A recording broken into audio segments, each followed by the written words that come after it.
भारत के अगले कदम को लेकर पाकिस्तान में डर का माहौल है। वो अब दुनिया के सामने झोली फैलाकर रहम की भीख मांग रहा है। शहबाज शरीफ सऊदी अरब से लेकर अमेरिका तक गुहार लगा रहे हैं। पहलगाम में हुए आतंकी हमले के बाद भारत और पाकिस्तान के बीच तनाव की स्थिति लगातार बनी हुई है।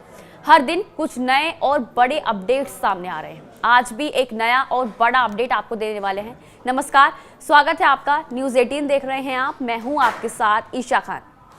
जम्मू कश्मीर के पहलगाम में हुए आतंकी हमले के बाद पाकिस्तान दर दर भटक कर दुनिया भर के शक्तिशाली देशों के सामने घुटने टेक कर खुद को भारत से बचाने की अपील कर रहा है। हालांकि पाकिस्तान को कोई भी मुल्क खुलकर सपोर्ट नहीं कर रहा। भारत आगे क्या एक्शन लेगा, इसे लेकर पाकिस्तान बौखलाया हुआ है। पाकिस्तान के प्रधानमंत्री शहबाज शरीफ ने शुक्रवार को सऊदी अरब समेत मित्र देशों से आग्रह किया कि वे पहलगाम आतंकवादी हमले के बाद बड़े तनाव को कम करने के लिए भारत पर दबाव बनाएं। अमेरिका, रूस समेत ज्यादातर दुनिया भर के देशों ने आतंकी हमले की निंदा करते हुए भारत के प्रति समर्थन जाहिर किया है। गुरुवार को अमेरिका रक्षा मंत्री और राजनाथ सिंह के बीच फोन पर बातचीत हुई, जिसके बाद अमेरिका ने ऐलान किया कि वे भारत के रक्षा के अधिकार का समर्थन करते हैं। वहीं दूसरी ओर पाकिस्तान को मुस्लिम देशों से भी कुछ खास भाव नहीं मिल रहा है। पाकिस्तान के विदेश मंत्री और अन्य कई मंत्री मुस्लिम देशों से गुहार लगा रहे हैं कि भारत को रोके और पाकिस्तान की मदद करे। बता दें, चीन को छोड़कर कोई भी किसी भी बड़े मुल्क की ओर से पाकिस्तान को अब तक समर्थन नहीं मिला है। पाकिस्तान के प्रधानमंत्री शहबाज शरीफ ने गुरुवार को चीनी राजदूतों से मुलाकात की। इस दौरान भारत पाकिस्तान के बीच बढ़ते तनाव पर चर्चा हुई और चीन ने कहा है कि वे पाकिस्तान की ओर से संप्रभुता रक्षा के लिए उठाए गए कदमों का समर्थन करता है। पाकिस्तान की सरपरस्ती में पल रहे उन दहशतगर्दों के खिलाफ जिनके खात्मे के लिए अमेरिका ने भारत के समर्थन का ऐलान कर दिया है।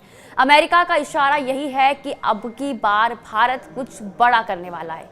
भारत क्या करेगा, इसे लेकर पहली बार अमेरिका के उपराष्ट्रपति JD वेंस ने कुछ संकेत दिए हैं, जबकि अमेरिका रक्षा मंत्री और विदेश मंत्रालय ने खुद की घड़ी में भारत के साथ खड़े होने का ऐलान कर दिया है। आखिर चीन के दम पर उछल रहे पाकिस्तान के पर कैसे अमेरिका ने काट दिए हैं? क्यों अमेरिका के बयान के बाद चीन को 440 वोल्ट का करंट लगा है, वो भी आप देख सकते हैं। अगर प्रधानमंत्री नरेंद्र मोदी ने देश के दुश्मनों को कल्पना से परे सजा देने की बात कही है, तो इस ऐलान के पीछे एक बहुत बड़ा एक्टिव है प्लान। वही प्लान जिसने पाकिस्तान के साथ साथ उसके प्यारे चीन और तुर्की की बेचैनी बढ़ा दी है, क्योंकि अमेरिका ने साफ संकेत दे दिया है कि पाकिस्तान के खिलाफ भारत जवाबी कार्रवाई करेगा। पाकिस्तान की सरपरस्ती में पल रहे देश के दुश्मनों का हलक सूखा हुआ है। आतंक के आकाओं के ठिकाने बदले जा रहे हैं। बता दें, POK में चल रहे टेरर कैंप खाली कर दिए गए हैं। वजह है भारत की जवाबी कार्रवाई का खौफ। ये खौफ लाहौर से बहावलपुर और मुरीदके से कराची तक फैला है। अब भारत के पास दुनिया के टॉप ग्रेड के हथियार हैं। बता दें, भारतीय सेना पहले से ही ज्यादा ताकतवर है। प्रधानमंत्री नरेंद्र मोदी और गृह मंत्री अमित शाह पहले ही कह चुके हैं कि अब आतंक पर ऐसा प्रहार होगा जिसकी किसी ने कल्पना भी नहीं की होगी।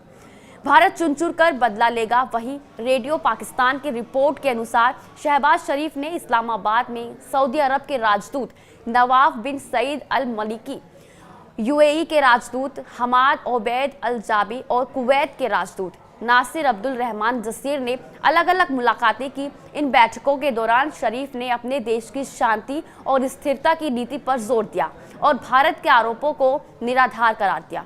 हर बार की तरह इस बार भी पाकिस्तान ने खुद को आतंकवाद का शिकार बताने की कोशिश की है। शरीफ ने सऊदी राजदूत के साथ बातचीत में कहा कि भारत बिना किसी ठोस सबूत के पहलगाम की घटना को पाकिस्तान से जोड़ रहा है। उन्होंने एक बार फिर अंतर्राष्ट्रीय समुदाय से इस हमले की तटस्थ और पारदर्शी जांच कराने की मांग की। UAE के राजदूत के साथ बैठक में भी पाकिस्तान ने वही रुख अपनाया। शहबाज शरीफ ने भारत पर लगाए गए झूठे आरोपों को खारिज करते हुए कहा कि पाकिस्तान सालों से आतंकवाद का शिकार रहा है और उसके खिलाफ लगाए गए आरोप एक तरफा है।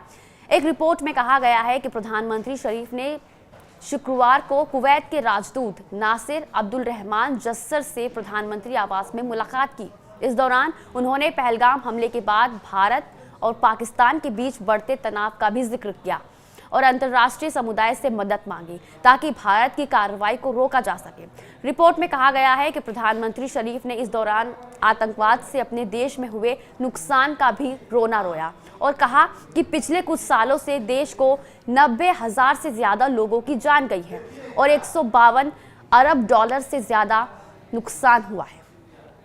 भारत ने सैन्य और कूटनीतिक मोर्चे पर अपना जवाब देना शुरू कर दिया है।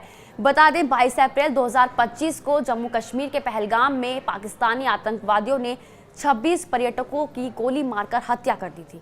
भारत ने इस हमले का जवाब सख्त कूटनीतिक कदमों के साथ देना शुरू कर दिया है। सिंधु जल संधि को निलंबित, अटारी चेकपोस्ट बंद करना और पाकिस्तानी नागरिकों के लिए वीजा सेवाएं रोकना जैसे कदम भारत ने उठाए हैं। पाकिस्तान में भारत के इस एक्शन को युद्ध की कार्रवाई बताया जा रहा है। पाकिस्तान ने शिमला समझौते को स्थगित करने, भारतीय उड़ानों के लिए हवाई क्षेत्र बंद करने के साथ परमाणु हथियारों की धमकी देने का काम किया है। पाकिस्तान को उम्मीद है कि मुस्लिम देश उसका खुलकर समर्थन करेंगे। सऊदी अरब ने भी तटस्थ रुख अपनाया। किसी भी प्रमुख मुस्लिम देश ने पाकिस्तान का खुला समर्थन करके उसको बड़ा झटका दिया है, जिससे उसकी नींद उड़ गई है। अमेरिका ने तटस्थ रुख अपनाया है। वहीं आतंकी घटना के बाद पाकिस्तान का कनेक्शन सामने आने के बाद अंतर्राष्ट्रीय समुदाय में उसकी साख गिरी है। प्रधानमंत्री नरेंद्र मोदी ने कहा है कि आतंकी कहीं भी छिपे हों, ढूंढकर सजा दी जाएगी। भारत की रणनीतिक और सैन्य बढ़त पाकिस्तान पर भारी पड़ती दिख रही है, जो उसके लिए परेशानी का कारण बनी हुई है। भारत ने अभी तक आक्रमण करने जैसा कोई बयान नहीं दिया है, लेकिन इसके बाद भी पाकिस्तान की नींद उड़ी हुई है। इसी के साथ आज के लिए बस इतना ही। देखते रहिए न्यूज़ 18। नमस्कार।